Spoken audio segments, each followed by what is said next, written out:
Good evening. Welcome to Not Another Rangers podcast. It's Friday night. It's two sleeps till the fifth Old Firm game of the season. Are we excited, viewers? Tumbleweeds can by there, I think. And Scotch just disappeared straight away. So I don't want to hear any more about this. Brilliant.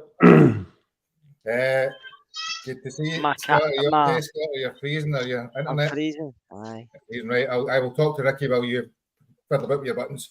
As I say, how are we doing, Ricky? No, good. Yeah, had a good week. And I'm excited for Sunday. It doesn't have the same feel as a normal Old Firm game does. That's for sure. But you've always got to be excited about meeting and beating your local rivals. And if we beat them, that'll be the first time I think since Barry Ferguson was a kid that we've beaten them 3 times in a row. Which I heard that stat today, and I thought that was phenomenal. It's been that long since 3 times. I thought during the COVID season we beat them 3 times in a row, but obviously no. So that was unbelievable.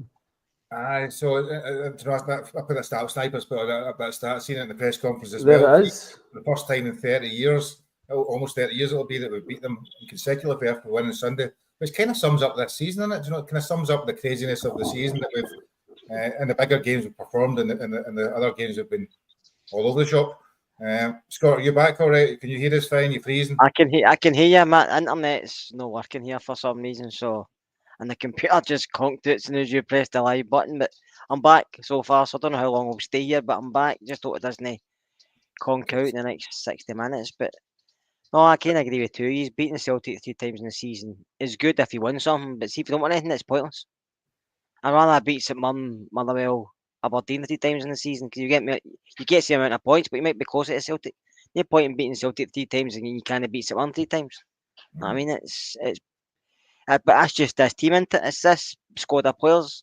They get plaudits for beating Celtic, but then they'll tell us they'll learn for not beating St Mirren, and with 4 games left.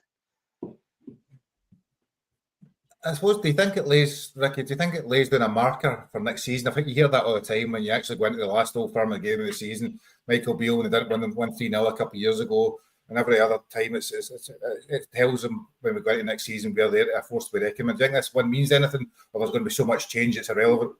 Yeah, the latter. So much change, it's irrelevant, mate. You can't say we've beat them. They're still saying that we've beat them in the relevant matches, and in a way they're sort of right. You know, we lost the cup final on penalties, and then we won the last 2 Old Firm games. But Kerr's completely right. There's no point in winning your big matches when you're 17 points, and that just shows you how bad our form has been in the league. Home and away. We started off, we were good at home, and then it came away. But it tells us absolutely nothing going into next season. And to be honest with you, I think they're going to lose a few players in the summer as well. So I think if we get our business right, Sunday's going to tell us absolutely nothing about next season. We hope that this squad gets absolutely decimated in the first Old Firm game of next season. We would love to see a complete different team. So. But what was I going to say? Yeah, but we'll see what happens on Sunday. But for next season, it's definitely, you can't say that it's laying down a marker. Not how bad we've been this season and how many points we are behind. It's been a disaster. I suppose in terms of, we will talk a lot about the Old Firm game. We'll talk about some of it because that's obviously the main thing that's happening this week. It's been interesting, but so we've obviously got a group chat. And I do not think, and I may be wrong, you can tell me if I'm wrong, guys, as I cannot remember any conversation all week pretty much about the Old Firm game, which kind of tells its own story. There was a bit of chat about the takeover, but the Old Firm game, I don't think we've spoken about anything to do with it at all. Ross hasn't put in on anybody else that's been involved, which is almost unheard of, I would expect, Scott, this in an Old Firm week. Gary, but I think that just, we're looking back to the season, we're looking back to this team, and you're thinking, don't get me wrong, come Sunday, and as soon as you blows the whistle, we shout and get right into them, and we want to win, even though we know it doesn't matter at the end of the day, but you still want to beat them, you don't want to no beat them, do you know what I mean? But if I was going to Celtic Park, or Parkhead, what you want to call it, and we were all these points ahead, and if win, lose or draw, I'll still be going there happy because I've won the league, do you know what I mean?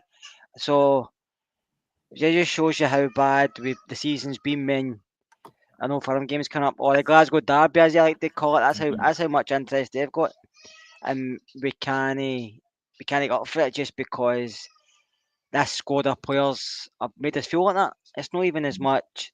I mean, European football is kind of papered over the cracks, Gary. But domestically this season, I probably say this season's been as bad as any in a long time for me. It's been really poor.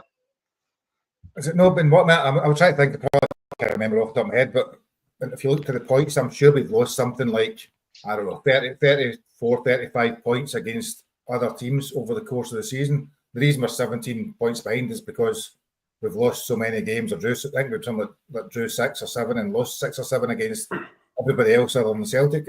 I cannot imagine, Ricky, there's been a season like that, even going back to the Warburton era. Do you know when we first came back into It's been brutal, and Gary, and let's be honest, I mean, how many times have you actually enjoyed watching this? Take Europe apart, because we did well in Europe, right? With this squad, what we did in Europe, you've got to give the team a little bit of credit for that. But actually in Scotland, what we're speaking about the league and our cup performances is in the Scottish Cup. I cannot remember. I'm a care like there was so much. I mean, we're supposed to be a team that's building, we're bringing in new manager. We're excited. Come on, did well last season, the end of last season, and as Kerr was on about, and you were on about, that sort of gave us hope going into this season that we were going to. And he came back from quite a long way back last season, so that gave you a bit of hope. But this season, it started off bad. The football was dire. How many times in Scotland have you actually enjoyed a performance from Rangers? We had that period where Igaman was superb and he was exciting, and we thought to ourselves, wow, we've got a player here. But even then, I remember against Hibs where we were unbelievable for like 30 minutes away from home. Igaman scored a couple of goals. We looked really good. And then even in the same match, you saw the seesaw effect of the team. So for us to drop that many points in the season is completely unacceptable. And we need a rebuild. Listen, it has to be all the players. We can debate as much as we want, but it has to be your Taverniers, your Dessers, your Butlins. I hear Butlin wants to go back to England. They're speaking 2-3 million for him. I hope that is the case. It has to be these players, Gary. We cannot be trying to rebuild a squad with these absolute. It's got to be root and branch. Start with the spine of the team, and we need a freshness. The support need a freshness. The reservoir prods were at Ibrox this week, walking around the stadium, which we're away to speak about. So that's the freshness that we need.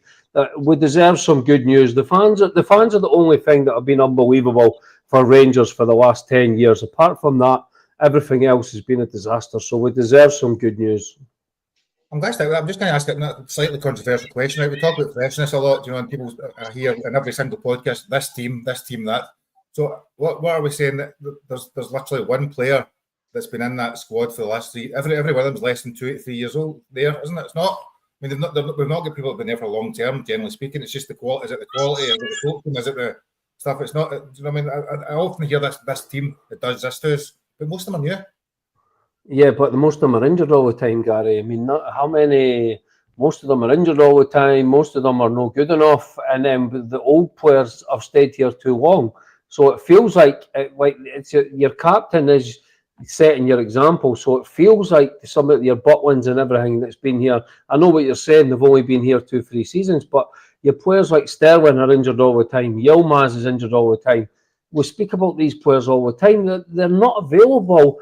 And when they are available, they just break down. And the players that are available all the time are not good enough. So the whole thing is a complete mess.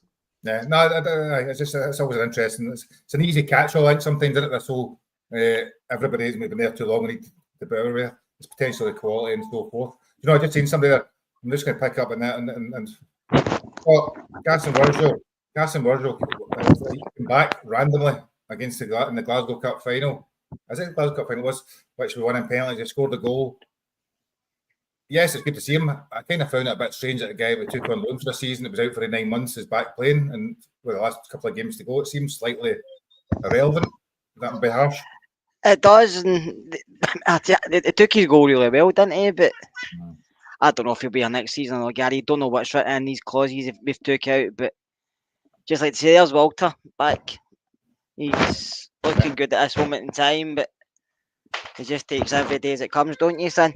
He's still on a lot of tablets and he's just timing, but he's just come up to say hello and he's getting back. You might not see because his eyesight's not great. It's probably best not to see somebody else on the screen. There you go. And just before we move on, I suppose to have a quick plug then. So obviously the live podcast has been held in Oswald's 2 weeks tonight. Is that right? What day when? 2 weeks tonight, Gary. Aye, you're right. 2 weeks tonight. Aye. So we're hoping we can sell more tickets. There's been a few bought and it's been going steady. It's a live podcast. Listen, we never expected to sell it out because obviously there's a lot of Rangers podcasts out there. There's a lot of guys and girls that watch it don't stay anywhere near Glasgow. So, but if you're in the area, it'd be good to see you there because I know we speak to you online and stuff like that, but it was good to put a name to a face, as they say, a face to a name, or even a face to a message or whatever, because there's a lot of folk on here constantly watching us three or whoever else is on, but you never really get to meet them personally, do you? I know we've met a couple like Cammy and Aldo, I know, and obviously Curry's been on a few times ways, but there's a lot of people coming into the chat. We don't really know who they are, and it'd be good to just see them personally, just to say thanks for watching us constantly. And even though we talk nonsense a lot of times, but it's great you join us. I know, and not just the ones in the chat. You know, everybody. There's generally into the 4 figures. Yeah, there's a lot of people. You're right. So there's no excuse to not sell everybody and be there. There's 4 figures worth of people watching every episode. I'm pretty sure we can sell a small number of tickets for Oswald's and get in the link in the chat many times. Go back to Casson Virgil then, Scott. You know, I found it slightly bizarre that he's been out for 9 months and comes back to play. I don't really know what the benefit is to Rangers. I don't myself, Gary, but it's obviously good to see him. It's good to see him back playing because he had a bad injury, didn't he? But I don't know if he'll be here next season. Will he not be here next season? I've not got a clue. Will the new manager want him? Is it, let's say, is it written in the contract that is it an obligation to buy? Is it? It was never an obligation, but at the time, was it? Is it an option then? I don't know if there's anything. I don't really know, but are we still paying his wages? Is that how he's playing? I've not got a clue, but I found it strange playing in that tie. But obviously he's back fit. He wanted game time, and listen, when he played when he was here, when he was fit. Sorry, when he played, he was actually okay.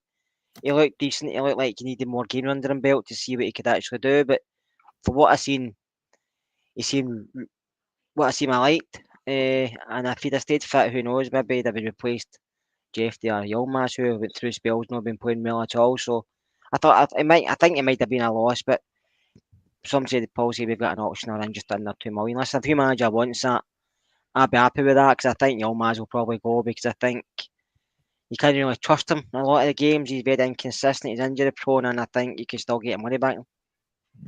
He's a Dutch international, 21 international. He's very highly thought of. Obviously, it never worked out with his when he got his big move in Holland. But he can play left back, right back, and centre back. But the only problem is, Gary, that's his third big knee injury in under 21. You know, so I mean, I would if I was Rangers, I would be looking at his club to maybe get him back on loan. The only deal I would be doing personally, if it was me, even if he's a good player or anything, I would say to his club, look, extend his deal by 1 year and we'll take him back on loan for a season. No obligation to buy. If he can stay fit and we like him as a team, we will honour that and buy him for the 2 million. But if not, then just send him back. We cannot take a risk on another player with a dodgy knee. Even though he is, I totally agree, he's a great player, blah, blah, blah. Plays in many positions, covers many positions. He's got pace.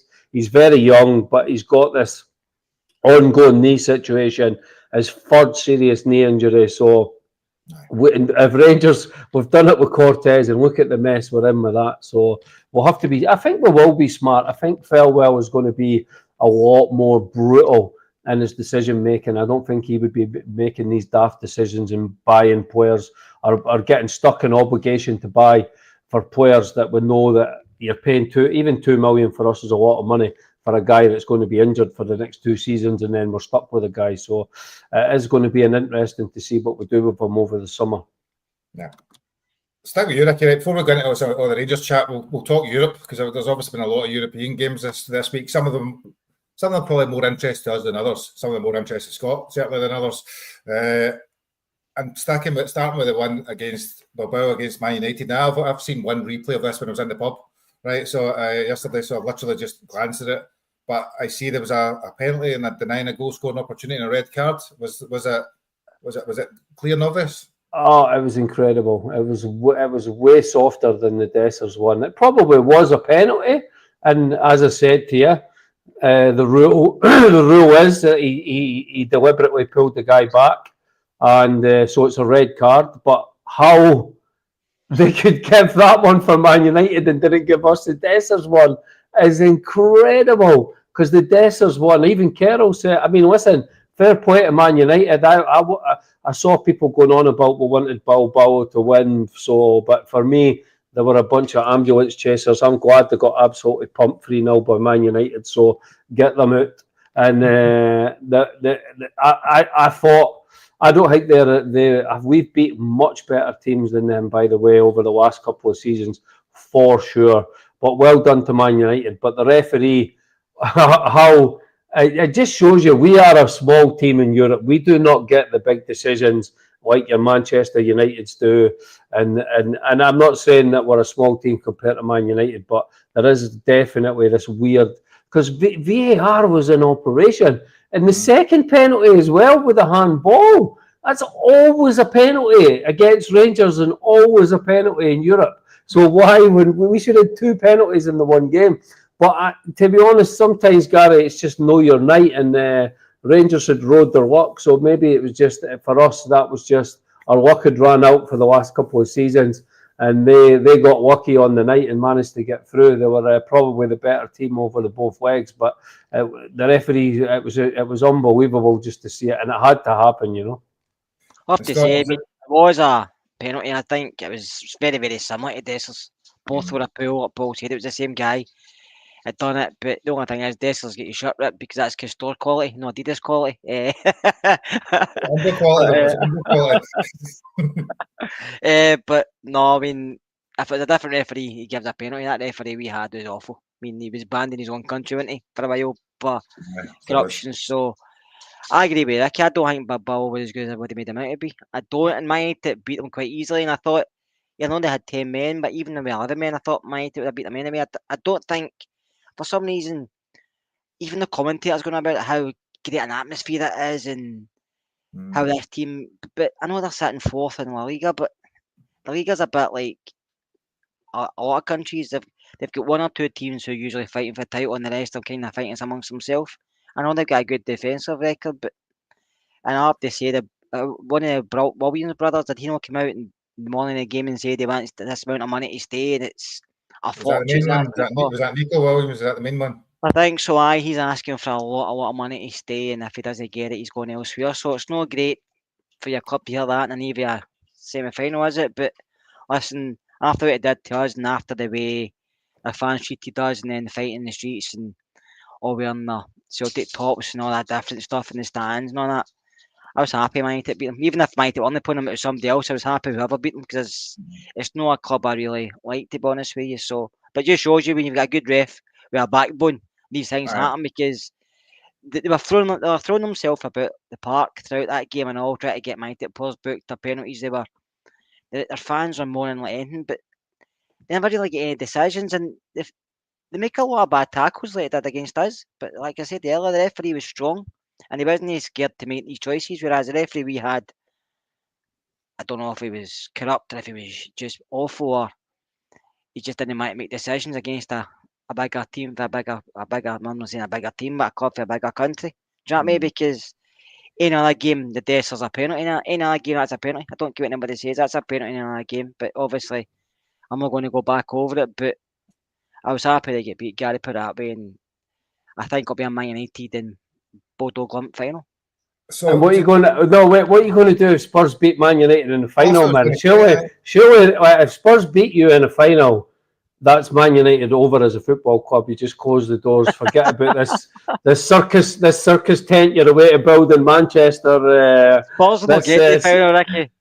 You think Spurs it in the semi-final? That'll be funny honestly, to do. I think if it had won 3-0, they were getting through. But I think that goal will give Bodo a glimmer of hope, because they're strong at home.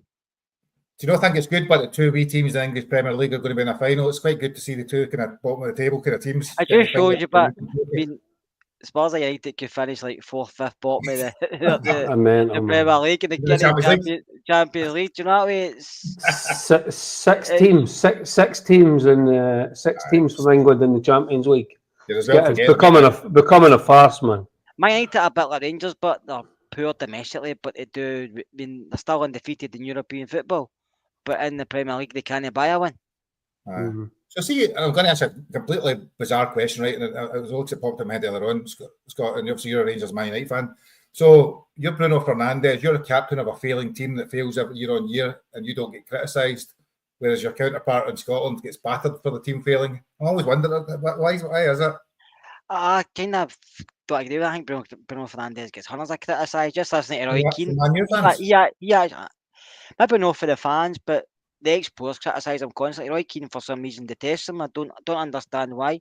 I don't think there's any more Fernandes can do for that team. With his assists and his goals, I think he's a phenomenal player, but his teammates aren't the greatest, to be fair. And I think a lot of time they pick their moments. That's like I say, it's like watching Rangers, but in a different colour. There are moments. That's a serial loser. That's what I was suggesting.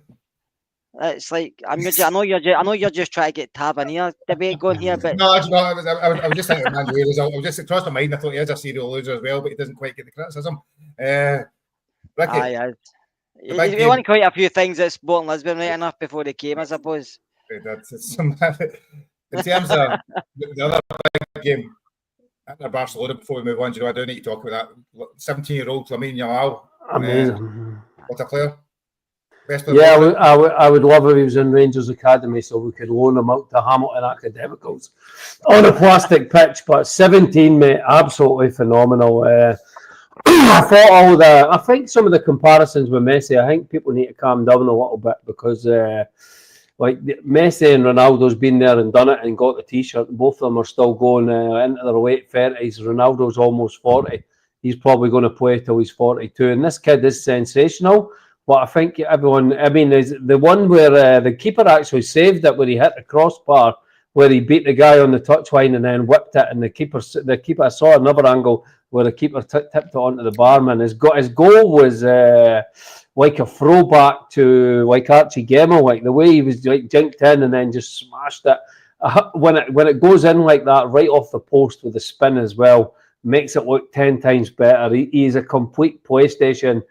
All the kids are going to love him. The only thing, he's a right goofy looking little kid. Like if he was good looking, he would have had it all. Like, but he's a right goofy looking little effer. So apart from that, but what a player, mate! What a player. They've got another kid apparently just as good. I saw him in the academy. This kid's 12, and he's the new one. It's like, how do they keep producing?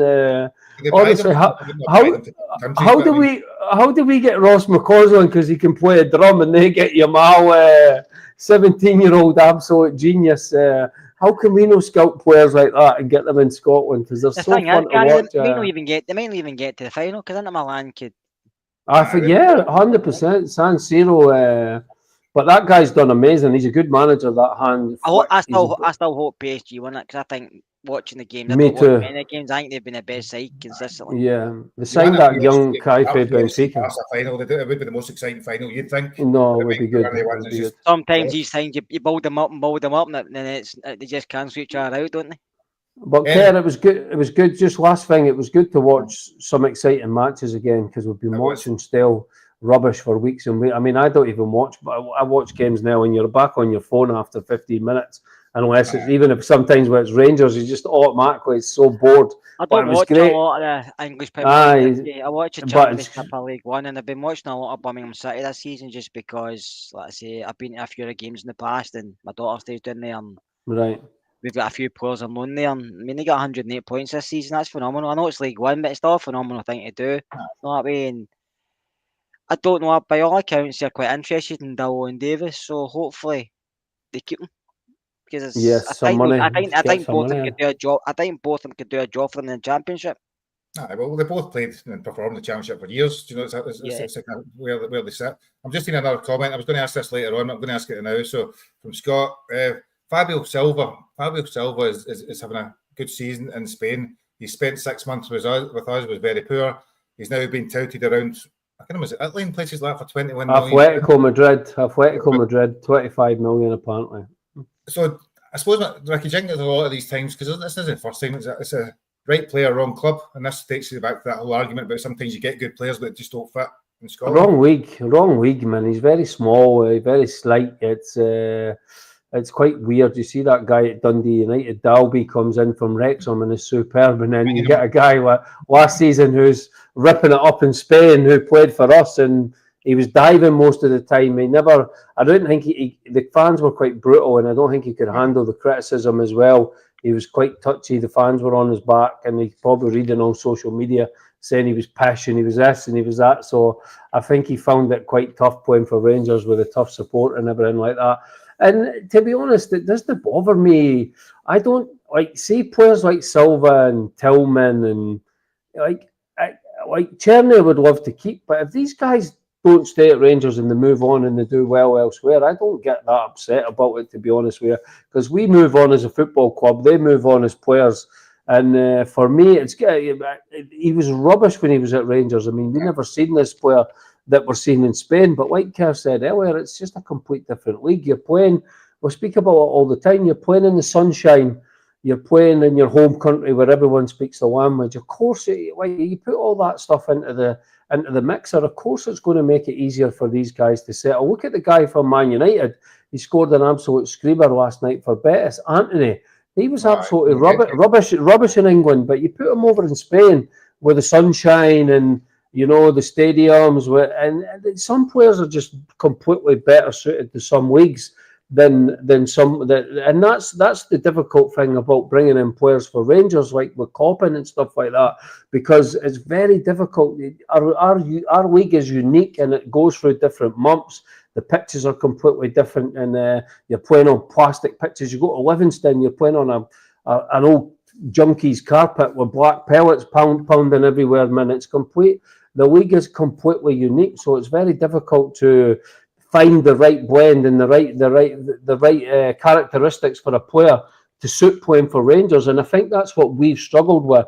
I think it's been easier for them because they've had a team that's winning and a team that's settled with Scottish players that are doing well, where we've had the complete opposite. So we've just been changing manager, and like we spoke about on Monday, we've got this mix and match of players that don't really suit any system, and we're trying to do it now with a Scottish trio of managers who are shouting and bawling at the players, and it's no wonder the whole thing is a complete shit show. So hopefully now we'll get some stability and the club can find some direction and go in that direction and stay in that direction, because that's what we need.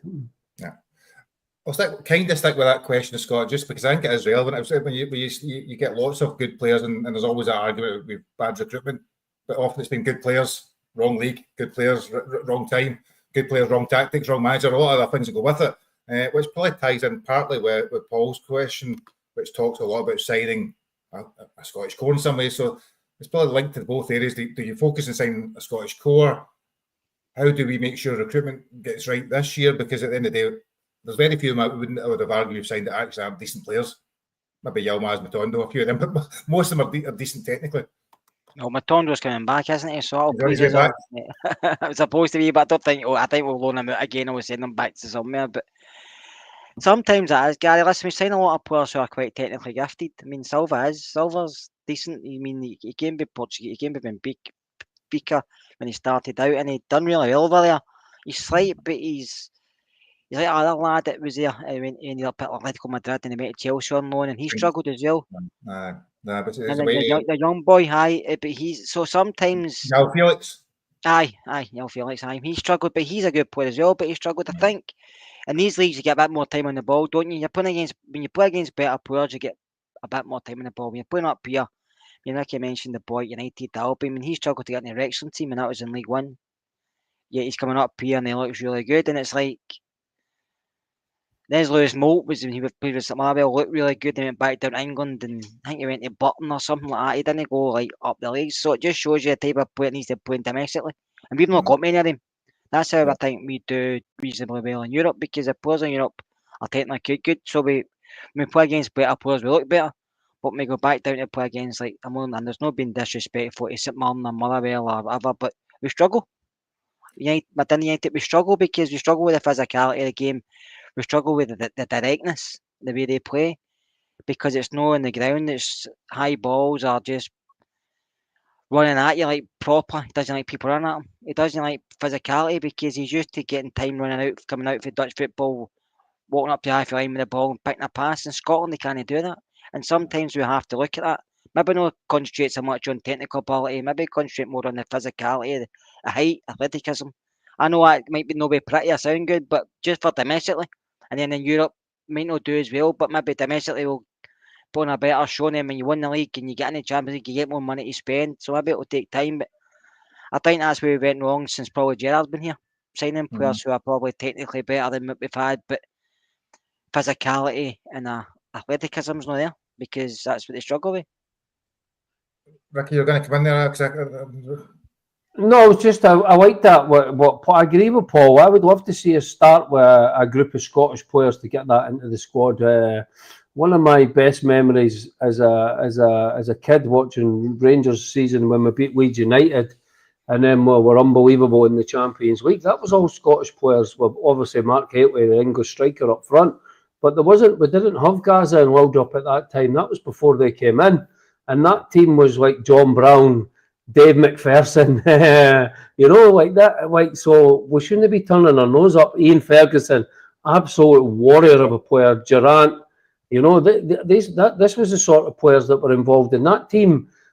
Got actually cheated out of getting to a Champions League final with Bernard Tapie and his dodgy wads of money. So I wouldn't be turning my nose up. I think a good Scottish group of players would be brilliant for us to get that in the squad, and then build on that with your foreign gems. Is what I think that would be a good way to do it, because it's very difficult to us bring in English players now, because even the Championship, I mean, the money that these guys are paying, the wages are absolutely ridiculous. So it's off the charts now. These Championship teams are happy to go up and down with these parachute payments. So it's very difficult to even compete with that. But these players, I mean, I would much rather these. I'd rather we sign Lennon Miller than Diamande like 2 years ago when we signed him. For me, that would have been a better investment at the time, and he's a much better player, or more suited to Scotland anyway. That's for sure. You're right, Ricky. Sorry, Gary, going back to like '93, the Champions League run. I mean, you were there, Gary. I mean, we had the Gary McSwegan in the team, Neil Murray come into the game. You only really had Dale Gordon and Peter Houstra, who were, you could say, flamboyant guys for the wingers, and big Caitlin up front and McCoy. But McCall and Ferguson were apart. They played as a team. They ran for the team. They weren't the sulky players, but they could pass a ball. McCall would tackle anything that moves, so would Ian Ferguson, and you had Brown at the back with McPherson. Big Dave McPherson was at the club, was it twice, 3 times, but you knew what you got for him. David Roberts on our side, and then Big Goff who'd header through brick walls for you, and then obviously Gorham and goals. So that team was suited more domestically than it was. Maybe that's how we feel, but a lot of times, apart from that season, just because we were more suited to domestic game, whereas now we're probably more suited to European football. That's how we do so well in the Europa League.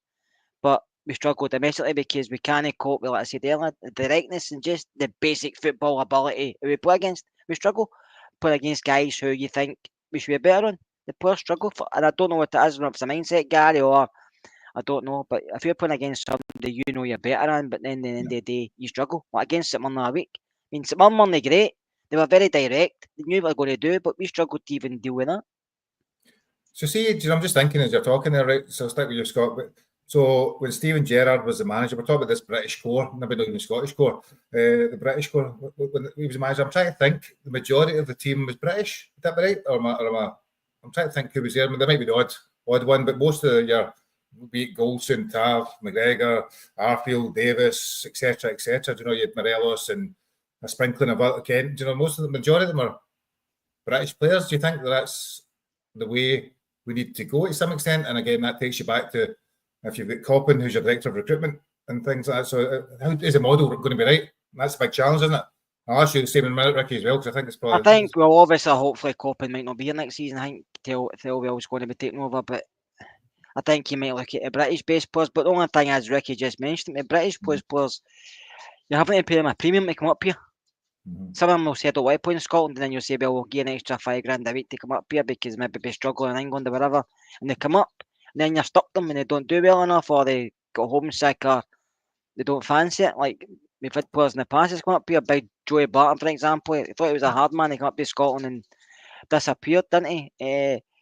So I think it's a bit of both. I think we have to look at European market because it's a wee bit cheaper, obviously, for us. And there's a lot of good players out there, but we have to be clever when we bring in players. Obviously, we're going to have a lot of players still here. Yeah. But the new manager hopefully can utilise what we've got. And maybe, like I said, I think Davis and Dibble will stay at Birmingham. But if any of them come back, maybe utilise them a different way. I mean, Dibble didn't really play outside in the right position for Birmingham. He's always playing as a 10. We never used him as a 10. We always played him outside in the right hand side, and he struggled because he's not really got a lot of pace. So I think it depends what the manager wants. If Thelwell wants to come up, we wants to bring in, and obviously what we're stuck with, because all these players aren't going to go. Gary, you know that. Ricky knows that. I know that. Everybody listening knows that. We're going to be stuck with majority of them. Hopefully not, but probably stuck with 50% at least. And the ones he brings in can make these guys step up, or I don't know what else is in the academy because we don't use a lot of that, but hopefully Rice and Curtis and maybe a couple others get a few games next season, maybe won a few games, and maybe Robbie Fraser will come back to help one of the fullback spots. But we have to be more clever in the recruitment. Like I said earlier on in the week, I don't think we'll be winning the league next season. Hopefully I'm wrong, but I think if we can challenge and take it very close and maybe get a cup, I'll be happy with that because I think it's going to be a lot to ask for in the one season to do everything straight away. Because I know Gerrard didn't do it in one season, and I'm not saying new managers come into some situation worse than him, but it's not much better to be honest with you. No, do you know, I think we've had this conversation before. You know, right signings and it can all change very quickly, which hopefully is the plan next. Just very briefly, Ricky, on that same question, because I suppose it is, as we start to look at recruitment, it is quite relevant. Yeah, well, I know Scotty in London comes on the pod now and again. He'll be spitting his jelly deals at the TV because he hates that when you speak about Scottish or British players and stuff. And he's right in a way. It's about getting the right players, but I just think our dressing room has been so weak. I think we lost so many characters after 55. And I think once these players like sort of start doing the crappy podcast routes and they're doing interviews, you'll hear that we did lose so many big characters with your Alan McGregor, your Scott Arfield, your Stephen Davis, and we've never replaced these characters. Lundstrom was a big character in the dressing room, even though he was hot and cold the way. Ryan Jack as well. Like that's 5 like sort of senior big pros that were in that dressing room, and you're replacing them with players like Diamande. You know, Raskin's coming to the fore now, but it's taken him a long time to sort of shine in that dressing room. And so I just want to see a young, hungry team. I would love it to be like have a Britishness to it because I know that they know British football more than any other player, and then get some pace, get some power. And so that's what I would like to see for the future, Gary. So let's, before we get into the Celtic game, takeover talk, right? So on Tuesday, fortunately enough, STV, BBC and Sky Sports were just wandering around Ibrox with cameras on the off chance something happened that day. And for some reason, unbeknown to everybody, they decided to take a walk around the stadium, despite their cars being parked inside Ibrox, which was a little bit weird. So I think to me, I don't know about you, but the fact that they came out, were walking around and smiling and smirking and all the stuff that goes with it, kind of tells me it's pretty much done, and it's a lot starting to ramp up the publicity around it. Yeah, no, I mean it's always been on course to be done, and we knew that it was going to be May. It was going to probably be the end of the season that it was going to be announced roughly. So hopefully soon it is going to be announced. It was good to see them all together. I know Kerr was adding a few extra names, telling us that the actual American football billionaires were there as well. But Scott was just off camera, wasn't he? I forgot he was actually there at the time, walking beside them. Just never filmed him. To be fair, he texts Ramin or whatever his name is, who's always got the weirdest camera positions in the world. That guy must never sleep and just be there with his iPhone. But so anyway, no, it was good, and it was like you said, the press conference today with Ferguson. We said that we would love to be a fly on the wall when he sat down with Thelwell, and he's went through that team like an absolute maniac. And Thelwell was probably thinking, "What the hell is going on here?" But that's probably what he wanted to hear, and that's probably what he needed to hear anyway. There's no point in sugarcoating it and saying, "Oh well, they maybe need this, they maybe need that." He's went in there with a bazooka, and just absolutely caned the living daylights out of that team and that players, and told the manager, the director of football, exactly how he needs to hit the ground running, and that's great news. He'll have his own ideas anyway, and it was he's not even finished at Everton, so I thought it was a bit weird that he was involved in that tour. So it shows you, because you would imagine that you would still, when you normally you have to finish working for one company before you start for the other, but Everton must have been brilliant with him, and fair to have to give him either the day off to come up to Glasgow to see. So they obviously had good discussions the 24 hours they were in Glasgow. Apparently Kavanagh was at the women's disaster at Ibrox as well, against Glasgow City. So it shows that he's going to be the main sort of business guy that's going to be at the forefront of it all. So, and I think Parag Maraf will go back to Leeds United, and he'll sort of be the chairman down there. I don't think he can do the two at the same time, but it's great. It was great to see. It's exciting. So we just want to get it announced now, and then just start to hear the plans, get everything ramped up, and see exactly what we're going to do. And listen, I know we've spoken the last few weeks, Gary, about, okay, you can turn this round in one season with good players and everything and all that. But I'm the same as Kerr. Like, I just want us to see, I just want to see stability. I want to see us going in the right direction. I think we can catch Celtic quite quick, and I think they're going to lose a lot of their better players. I can see them losing Maeda and maybe Hatate as well, which would be massive for them. So if we get everything right and hit the ground running, and Rodgers always has a dodgy third season as well, but we need to just concentrate on us, find the direction we want to go, get the players in that suits the manager.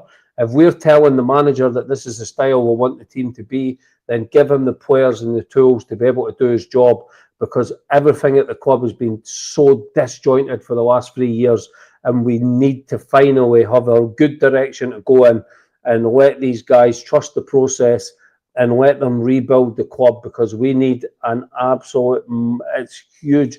It's mad how much work needs to be done at Rangers. So good luck to them, and it's exciting times. Scott, so you and I wasn't joking. Scott was sitting at Ibrox and Edmonton House, looking out the window, him and his other wife. So they were watching, waiting for the American investors to come round.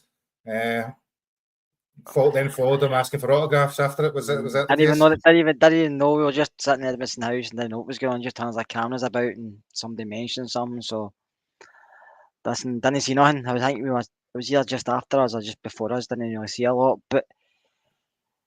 I mean, so you sure the takeover's happening, Gary? Because I keep watching our podcasts and they say they still don't believe it. I believe it's going to be announced next Saturday at 3 o'clock. Is that when they lift the trophy? I don't know. Is this just like the sell season tickets? Listen, like I say, it would be good to get it over the line and just start the ball rolling. Listen, it's going to take me a while. No miracle workers, but I think they will put a mark on it quite quickly. I think they have to, because I think a lot needs done. But I agree with Ricky. I think there's probably so much needing done at Rangers at this moment in time, because we've been a bin fire the last couple of seasons. So, but it'd be good to get it started. Good to see who the manager is. Good to see some players go, some players in, and just start next season afresh. And I know it's been a long time, but just to get the club back in a level keel, do you know what I mean? Just to get us on a level footing, so we can start saying, right, if we're interested in a player we can go from, don't say like, we can't afford this, we can't afford that, or we have to sell so and so to go and buy somebody else. So it'd be good just to have that basically. We're not having to look about to see who we can buy and who we not buy. I don't mean that. I know we've got a price for every player. There's not going to be certain prices players out with our price range, but it'd be good just to be able to go in for a cut of players without any hassle or John Bennett or somebody else or whoever else trying to negotiate and not getting over the line just because an extra 50 pence, whatever. Do you know what I mean? So just to get us back, the club in a Stable better footing. level footing, like I say, because it has been a shit show for a long time, and I know the previous folk that were in there had done their best, but they took as far as they could take us. No, and I think, do you know, it's going to be interesting. I was thinking about the live pod in a couple of weeks. If we start to do a season review, it's been a fascinating season. Do you know, you forget from Hampden all these things, the selling players to bring in lower price players, to the chairman going, the chief exec going, all these other things. It's been probably a lot to cover in over a few episodes. Certainly during the pre-season, we'll have plenty to look back on, and maybe And some like of a it. couple episodes EastEnders, isn't it?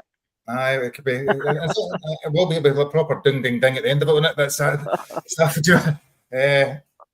but I think in terms of the takeover, as far as I can see, and as far as we all can see, if they're looking to time the announcements at the right times, if they do it properly, they will get the maximum impact. The manager's probably sitting waiting to be almost announced as takeover's done. So I do think that they will try to have it all done by the beginning. Well, certainly by the end of May, beginning of June, manager and everything in place, because you need to have that ready to go for pre-season, for buying players, for all the stuff that goes with it. I'm asked a 2-year question recently in the media and rumours different. I'll give you 2 names and you can pick who you like. Sean Dyche or Steven Gerrard. Oh, Gerrard for me over there too. Not even close. Dice is it won't be Dice anyway. No, but I'm just I've read that in certain papers and. That's one of the questions. Do you want what's her name, Pat Butcher or Kat Slater? You don't want either of them, but if they take one. Double team. Is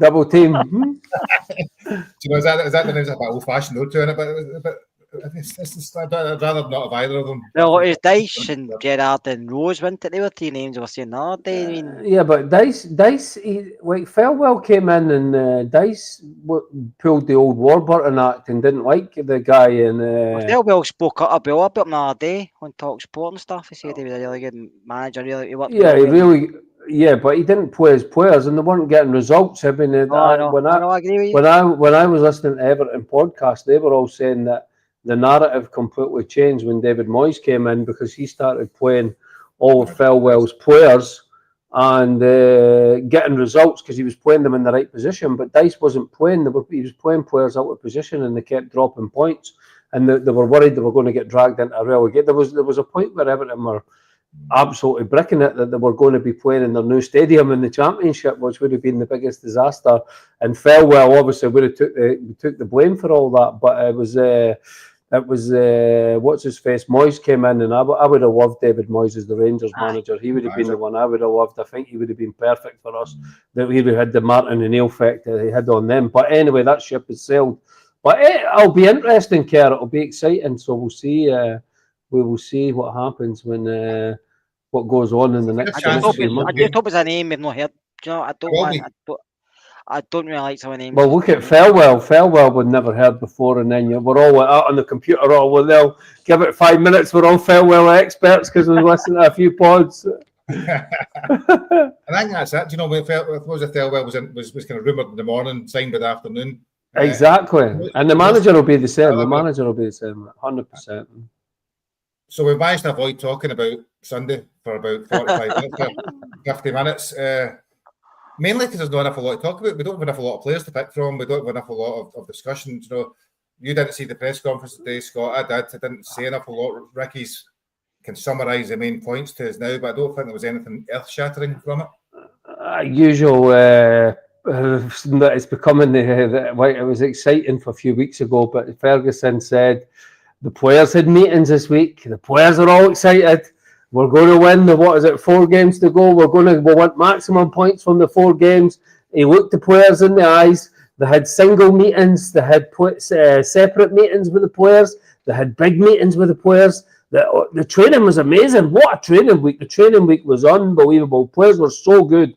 They were so sharp in training. It was incredible. He was so happy with how the sessions went. He's got 1 more tomorrow. It's all going to be great. And we'll go out. It'll be Celtic 3, Rangers 0. No, so it was the only thing, to be honest, Gary, the only thing that I took out the press conference that was really interesting for me was the conversation that Ferguson said he wanted to have with Kevin Farewell. He wanted to sit down with him and give him, and that was probably always going to happen from both sides. I think it's happened a lot earlier than probably anyone anticipated it was going to happen.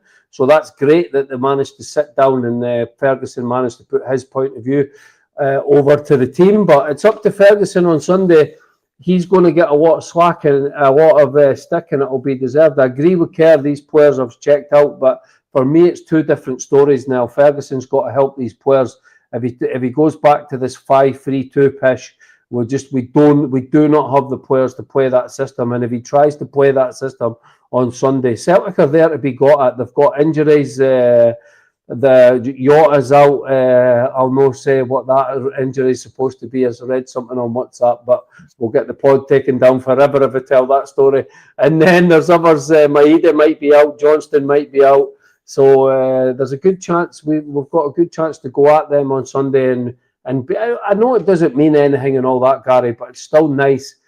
Remember the feeling after we beat them in the last game at Ibrox 3-0. So for me, I hope Ferguson gives the players a chance. Do you think, that see if you've got an interim manager in your own workplace who decides to come out continually and say, I'm telling them what to do. It's not my fault for not doing it, or I am the better do what I'm telling them, and all that public. Do you think actually that's wise management?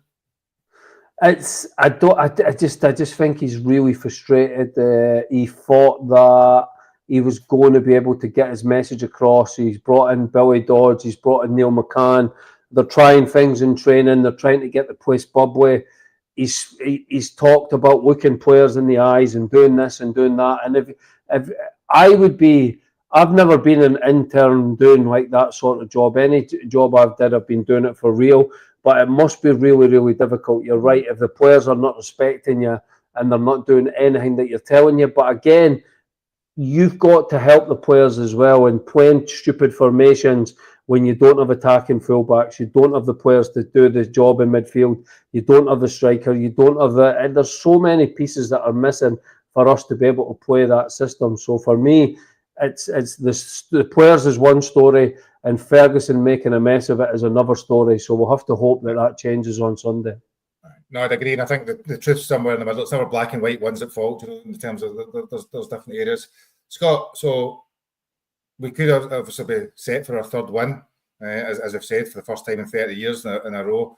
If we do, and it wouldn't surprise any of us sitting around here if we were to win, I'd imagine. No, but if you were the manager and were not absolutely obsessed with 5-3-2, what would you be thinking about in terms of formation and potentially some of the players? Don't know, I'll probably go 4-3-3 myself, but that's what I like. Or I'll go back the old 4-4-2. But listen, whoever's fit whoever's fit and available, he picks the strongest players for that. But as I said to you before, Barry Ferguson will die in Dessers Hill, and Dessers will start. So that's been his biggest flaw since he's come in. He's got certain favourites, no matter how bad they play or how many chances they miss or how poorly they're doing, he sticks with them. Because he says things like they're still getting in the right position, and that is correct, but they're also still missing the same chances. I'm not just banging on Dessers here, but he's the main culprit for me.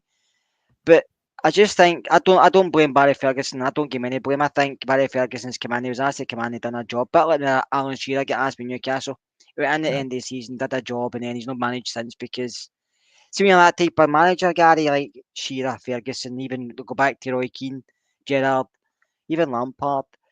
You were that good a footballer, and when you're coaching guys and you're giving them a basic instruction, you know you can do, but you see guys in front of you failing to do it, it must frustrate you because you were that good a player.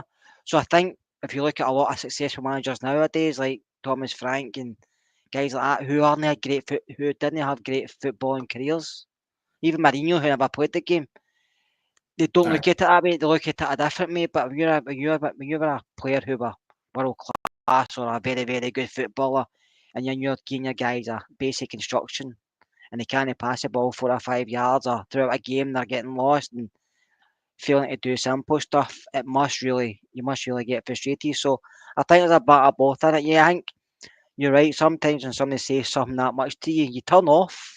Kids just do it at school. I remember when I coached, you see things enough to the kids, and then you can see them turning off. You don't have to be a genius to see they turn off listening when you say the same things often enough. It's like a school teacher, you turn off, so you have to be clever the way you say it. But Ferguson has been banging on. Some will listen, but everybody's different at dressing room. You have to treat everybody differently, and some players will listen and fight for him. Other players will think he's away in 4 weeks, or he's away in 4 games. I don't have to put up with this anymore. So, but the players to me take the full blame for this season. No matter, every single player does. There's one or two who has done well to a point, but you look at a full squad and there's no anybody apart from I'm not going to say Gary, but Raskin's been all right this season. Igaman's done better than we thought he would be, considering he brought in and really get a game. And you've got a couple others. I mean, Curtis and Rice getting minutes has been a good thing for me. But apart from that, I mean, a lot of our big players, Tav's done okay recently, and I wouldn't blame Tav for any of this season. I just think he's been there too long. We should get rid of him. But other guys who you expecting to step forward, and Jack Butland has to bear with his name in the lips because last season you thought we've got a really good goalkeeper here. But this season he shot the bed and everything that was fired towards him, either dropped it or punched it in his own net. So the players need to take a good look at themselves. But like I said earlier, hopefully some of the players aren't here next season, and that includes the 2 goalies, no 1 but the 2. So what Gary. goal did you go with? Well, just 2 seconds, Scott. I'll come back to you in a second. Oh, sorry. What goal did you go with What tomorrow? goal I go with tomorrow? Be controversial, I'll go with Butland. Because I think he's a better goalkeeper than Kelly, even though he's got 1 or 2 mistakes in his locker. But I think when he's good, he's good. But when he's bad, he's fucking awful. You know, did Ricky? I would have went with Butland as well. I don't know, were you No, me too. I would have went with Butland as well. I think Kelly was awful last week. Like his kicking was poor. He was all over the place. Looked like he'd won a competition to be a goalkeeper at Rangers. So I agree. I wouldn't be disappointed to not see both of them here next season. So I would bring Butland in and see if give him that chance before. I think he's going to move on anyway, but give him that chance to at least see if he can get his confidence back. But I would love us to do a guard of honour, right? But keep the tracksuits on. And then when the Celtic players are going through us, because a lot of the players are not going to be here next season, pull out the water bottles and scoosh the Celtic players with the water bottles. Scoosh, except for Cherny, because Cherny will get the jail. But the rest of them, just get the water bottles right in their faces, man. And then that'll... through a big sign that says Old Firm. Get that old sign at the skip, man, and that'll be a good start to the match and get the fans on side. So that's what I would be doing. But no, with the water bottles, and scoosh them right in the face, man. You don't even know your name, Ricky. You don't even say Rangers, isn't it? I know, mate. But it would be good. Actually, Barry Ferguson, he was good about that. He's like, I don't really know what the big deal why people are asking this question. It's never happened. Because nobody's ever done it, man. Why do they keep going on about it? Nobody's ever done it. And it's never going to happen. It's never going to happen. And Rodgers was acting, they should be doing it today. What a greeting-faced, crusty clown fool he is. And then Raman was asking Ferguson, I thought Ferguson handled that quite well. But no, I would like to see us go 4-3-3 again, Gary. And I would like to see, I know Haji's not going to be here next season, but I think Haji Cam's who's your 2 centre-halves then? Centre-halves is a tough one. Balogun has been training the last few days with a mask on, so I don't know how fit Casa is, if he would maybe come in, Casa Weirdo, so I think it'll probably be, I think Ferguson will come out with some mad team. I think he'll stick with us. 5-3-2, but for me, I would be going Suter and probably Balogun, because NCAwa I think was pretty ropey. This might be a game where he might be okay, but I don't know. Maybe I don't know. NCAwa Balogun. I mean, Jesus, what you chucking up in the air? It's like you keep going on about Pat Butcher and Cat Slater. It's the same thing again, man. You know, it's like it's so difficult you're choosing between dog shite and spew in a bag, you know. That's how that's what we're picking with here, you know. Wait till we get to the left back and right back situation. Jesus. You moved to your midfield then, right? So you were going to say the 3 in the middle of the pack. Me or Scott? No, stick with you, Ricky. I'll just work your way. Well, the 3 in the middle, I would go Rice. I would go Raskin sitting in the 6, and I would go Rice and Diamande. Right, and then your forward 3 would be Haji, Igaman, and Cherny. Right. So I'm trying to go. I'm missing no Danilo, no Dessers. I'm trying to right. Come back to you, Scott, then first. So any changes around that? Are you looking at 4-3-3 as well? Would you scythe out some of Ricky's ones and put in other ones, or stick? No, I would play Suter Balogun, but I'd play Ciala at left back. Really? It's a good shout. I think Hefty's poor and his confidence is very low, but I think there's a player there. I think Red Van's just rotten. And I obviously you play Tav in his last Old Firm game before he leaves for next season, because he'll never see an Old Firm game again. Hopefully he's maybe not here next season. New captain next season. That'd be great if a new captain next season. The middle three, I would play Rice and Dio and Raskin. Not Barron, then. I'm just trying to pick it. Not Barron. No, not Barron. See, Dio for me is, he frustrates living hell at me, because you can see there's a boy there who's got a lot of talent, Diamante. It's quite good, no, from games generally, isn't it? He is. And in European football, he's phenomenal. And against Celtic, he's been playing really well. But other games, you think, is that his brother or is that his cousin? I don't really know, because it's like he struggles. He struggles to even control it at times, and you wonder why that is. Because when he first came in he played against St Johnstone, he was really good. He scored that goal, and then you thought, we've got a player here. So he's not enough for me since he's been here. He should be better than what he is. I know it's like me, but he should be better than what he is, because I think he's probably one of these players they brought in the player trading model, because they thought, well, if we can sell him, buy him for this, he can perform well and play at national games, we can sell him for maybe double the money or something, a wee bit more, because you can see he has it, but you see other times you think, is this the same guy I was watching? And up front, I would like Agaman to start, but I've got a feeling he'll go with Dessers and Kearney. On the left, I don't know if he'll play Hadji. I don't know. I would like to see Curtis get a game. I don't think that will happen. So I'll say Cortez. What about Cortez by Rami? I'm just trying to think of the other options. No, man, no way. But Rami might come in, because he's done well in Old Firm games against McGregor, so he might steal that off of Comont, and that I would be okay with that if he does similar to what Comont did with him against McGregor, because that worked quite well. But Curtis is out. He got injured in Glasgow. He got injured in the Glasgow Cup game. He went off with a knee injury, so he's not an option. But he wouldn't have played Curtis anyway. If Ferguson still wants to win, you've got to give him that. I don't mind Barami. I think he's another one who probably doesn't suit Scottish football, but I know a lot of people say that's nothing me. But I just think some games you think he's hiding, in other games he looks really, really good. And he's another one who's always played better than European football. And I think he may be at the door at the end of the season. I think he might go back to Italy or one of the leagues where it's more technically and it is physical. So, but I think there's a player as well. I just feel he's not done enough to prove it, but I feel as a player, you don't play in a Serie A if you're a poor player. You know what I mean? And you don't play in your country in the World Cup and stuff if you're a poor player, unless you're playing in Scotland, that is. But I just feel there's a player there. But I think he'll probably go with Hadji because he's more experienced in these games. Listen, Gary, on Sunday at 12 o'clock, me, you, and another 50,000, no, say 48,000, because it's going to be 2,000 a name in the Ibrox, which I don't really like, but we'll be wanting to win. We'll be shouting till we're blue in the face. We want to win, but we know at the end of the day it's not really for much, but part of bragging nights. So, but at the end of the day, you're still paying a lot of money to go to watch football games to see something you enjoy. So it's not really about you want to actually go and enjoy the game, innit? I've seen that this week, man. I've seen, what is it with people having a go at fans for celebrating nowadays, man? I mean, listen, Joey Barton's the biggest moron that ever had the thing of sucking oxygen on this planet, man. He's a waste of it. But he was digging out the Liverpool fans, saying they didn't win the league. So what are they celebrating like that for? And then Sutton today, I had to turn off a programme.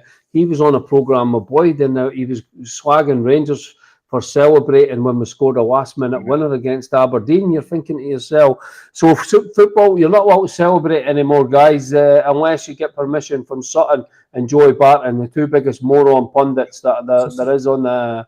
It's crazy, man. Or Brighton, Brentford's, every team in that Premier League, they're supposed to just not bother celebrating. There's no point because they're going to finish mid-table every season anyway. Did you see the River Plate versus River Plate in that Boca Juniors? Did you see the supporters last week in that derby game before the match? Argentina fans are the best in the world. There's nobody even goes close to them. They were firing rockets at each other. There was because there's only one set of fans. But the stadium was mental before the match, with rockets and flares and health and safety, Ricky. Health and safety. But care, it's like it's just football's about passion and about. No, I know. It doesn't matter if you're crap. You can still celebrate when your team scores a goal and stuff like that. What's this? What these people try to kill? You can't do this. You can't do that. Well, hopefully next season there's no Sutton or Boyd in the sky. And I like this boy, but he's It's a parody, I don't mind him in Soccer Saturday and stuff. If there's no football and it's a Sunday, you're Yes. watching it because he's good in that. But when you link him up with something, Disaster. it's like two Muppets try to talk sense. I mean, it's like watching the Muppets for years ago. So Yeah. stick to Soccer Saturday, Chris Boyd, if you're watching. I think you only be, but if you are, and come buy a ticket for the live pod as well. But no, but stick to Soccer Saturday because you're good in that. He is good in that. But when he goes into when he does the commentary with something, it's poor. It's a bit like Carrigan Neville. It's poor as well. Yes. Don't get into this. Just enjoy. We all know who people support and who people don't support. Exactly. But don't talk nonsense like me and say, Liverpool fan. I don't like Liverpool. I detest Liverpool. Me never, but let them celebrate winning the league. It's the first time they've won that. Come on. They won the league, so celebrate winning the league because exactly. That's what you buy your season ticket for. That's what you buy merchandise for. That's your club you've supported since you've been young. So if your team win the league, celebrate as long as you want because that's what you want to do. Only one team can win the league, so celebrate it. That includes them. I would say that includes that mob coming on Sunday. Let them celebrate winning the league because 100%. they've won it. We haven't. And we should be annoyed about it and be unhappy about it and wait for next season and want to get revenge. And I suppose on that celebrating winning the league, I believe, if I was watching the comments right, our former player, Scott Arfield, who's been outstanding at Falkirk, is coming back to the Premier League in terms of Falkirk. Well done. Is that right? Have I seen that in the background? So congratulations to Falkirk. He's scored a barrel of goals since he went back there a couple of months ago. And it was a personal mission, I think, to get back after being the team that got them relegated 12, 13 years ago. So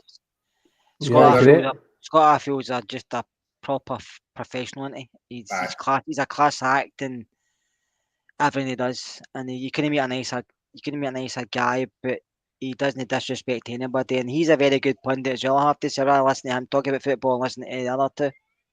Exactly, because he's balanced, he's fair, and he knows what he's talking about. He's been. Mr. Neil Lennon is fair. So is that's what I'm saying. These guys are brilliant. We want these guys as pundits, not your Michael Stewarts and your Suttons and Chris Boyd when he's acting like the fool and the pantomime stuff. We want professionalism, for God's sake, guys. Have a bit of banter here and there, but come on.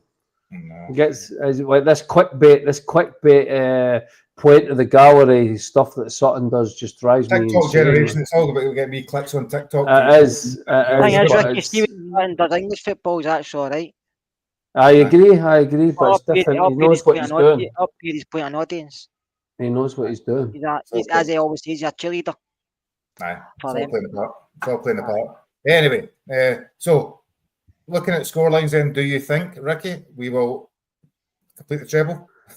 Yes, I'm going to go 2-0. I'm going to go. No, I can't go 2-0. We're at defence. We've got Jesus Christ. I'm going to go 4-3 Rangers. Yes, that's the score, the winner. No chance, mate. No. Well, he'll be playing, but he'll miss about 5 chances, and then Ferguson will take him off. But do you think Rangers? I mean, whatever the score, are you Rangers win? No, well, you can't be. It's an Old Firm game. You can't be that confident. But I'm confident that. We've played well against them the last 2 games, so I'm confident again. Raskin's going to be up for it. Diamandi's going to be up for it. And then, you never know with these. These games are not the games that I've been worried about recently, Gary. It's the other games. I was more worried about St Mirren than I am against Celtic, put it that way. I hope just I've seen some of the lots of goals.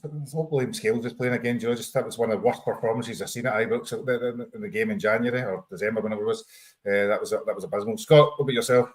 I'm going 2 each, Gary. I think it'll be goals, but I think we'll win. I think our defence. We'll probably go two down again, but we've always done it at Ibrox last few games. So I think it'll be 2 each. I think we'll get. I think we'll finish a draw. Both teams will score, and it'll just the way the season will end. I'm afraid, but. I don't think we'll get beat, but I don't think we'll win either. What about you, Gary? I think they'll score first as well, but I think I'll finish 2 each. I think it's going to be one of the strange ones. We've lost 2 goals a game for the last 10 games, but in European and those kind of bigger games, we've actually looked defensively solid for some reason. So I think it may be a 2-0. I'm going 2-0, and I'm going to go Dessers to score the winner. Oh my God, they do. He's your top. His 25th goal against the season. Who was the last team we beat at Ibrox, by the way? He's going to die in the Dessers Hall as well, isn't he? Who guys? Right. Who was the last team we beat at Ibrox? Oh, who? Somebody in the comments. But was before Queen's Park. I'm sure it was before Queen's Park, wasn't it? I think it would have been then. Hibs? Nah. Nah, Hibs pumped us. Absolutely pumped us. St Mirren beat us. Motherwell beat us. Queen's Park beat us. Barry Ferguson won a game at Ibrox, isn't he? No? We've not won a game at Ibrox. This is like new record we're setting. Who was somebody saying February? February. Somebody Hearts, 2nd of February against Hearts. That is Dundee absolutely United. shocking. Is it Dundee? Dundee United. Was it March? No, March. See, people don't even know in the comments, man. Somebody has Google. Somebody, Ross County, 2nd of February, man. That is unbelievable. That is shocking, by the way. That is absolutely shocking. Ross County, 2nd of February. Can you remember the result, Ennis? No way, man. Thank God I'm not going to be there at the end. Thank God I won't be there at the end of season review, boys. That is depressing, man. You're getting flown in for the occasion. I wish. Me and Scott would have been at the game. I have no idea what score that was. I'm literally thinking, I cannot. Somebody says 4-0. Somebody says 4-0. Does he ring any bells whatsoever? That's crazy, guys. That is unbelievable, man. We're at the end of the season. I was doing a game in my head, and I can remember that young boy was in goals on loan, saving everything. Remember that night? I thought, but the young guy was in Fulham or something. Last season. That's I mean, talk about Ross County. I remember that boy saving everything it was flung at him. That's incredible. I don't remember the game at all. It'll not be on the DVD this year, I don't imagine, for there. That is insane. That's me going to bed in a bad mood now, man. 2nd of February, Ross County. I know. That's one of the things. Celtic 3 times we've won a game since February. It's incredible. It's incredible. Incredible. And it's May. Do you know what based on this season, that kind of sums up the fact that we should probably win the game on Sunday. It would tie in with everything else that's happened this season. It took 3 months for us to win a game at Ibrox again and to beat Celtic the 3rd time. That probably fits nicely with the narrative for the whole season. So you won a game at home for 3 months and you finish comfortably in 2nd position. Shows you how shit it's incredible. It's that has blown my mind. I'm stunned, absolutely stunned here, guys. So when everybody comes off the show tonight, go to YouTube, watch that game, watch the highlights, see if you remember it, and see if you and get yourself to the battlefield. We're ready from our last one at Ibrox, ready for the next one. I think Jermaine Defoe scored the last time he won at Ibrox. Black and white, mate. Black and white days. Very scary. So thank you for watching, everybody. Please like, share, and subscribe. We will be back on Monday night to dissect the game. Good, bad, or indifferent. Hopefully, it's a positive result, despite it not meaning anything. But at the end of the day, as Ricky said a few times, so that said, football's about going to watch goals and watch entertainment, and hopefully there's plenty of that come the end of it, irrespective of whether win, lose or draw, Gary, by Rangers fans. Win, lose or draw. Exactly, mate. Exactly. And on that note, I think that's a perfect way to end. So we will see you on Monday. Have a lovely weekend, everybody. Take care. If I can press the right button. So you're staying with us for a wee moment longer. There we go. Take care now.